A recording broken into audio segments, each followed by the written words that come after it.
इसमें अब एक और वैरायटी होती है कि कभी कभी एग्जामिनर डाटा x, y और z न देकर दो ही डाटा देता है, x और y का। तो ये सवाल ज़्यादा इजी हो जाएंगे और हमें z के बारे में पूछता है।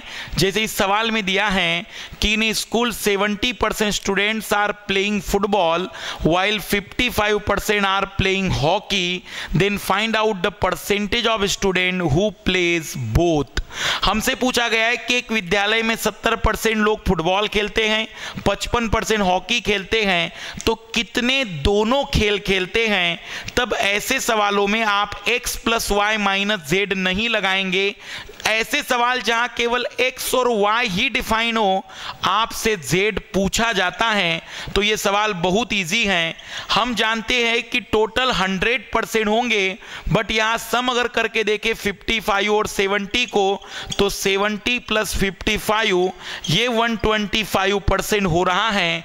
ये कैसे हो सकता है कि टोटल स्टूडेंट में स्ट्रेंथ 100% की थी और 125% लोग खेलने वाले हैं? इसका मतलब ये हुआ 100 से अबाउ जितना आ जाए, हम कहेंगे कि वे लोग हैं जो दोनों गेम खेलना जानते हैं। हम कहेंगे कि जो Z होगा, जो दोनों ही खेल खेलते हैं, वो 25% है। मैं आपको बताऊं कि इन सवालों में करना क्या है, कुछ भी नहीं। जब आपके पास दो ही डाटा रहेगा तो आप दोनों को जोड़ेंगे, 100 से जितना अबाउ आएगा वही Z को शो करेगा।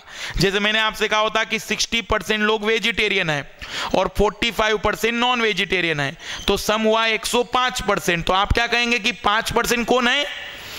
जो दोनों ही पसंद करते होंगे। बहुत इजी बात होगी जब वो दो ही डाटा देगा। बट यहां मैं एक और कॉन्सेप्चुअल बात आपको बता दूं, ये 25% वे थे जो दोनों खेल खेल रहे थे।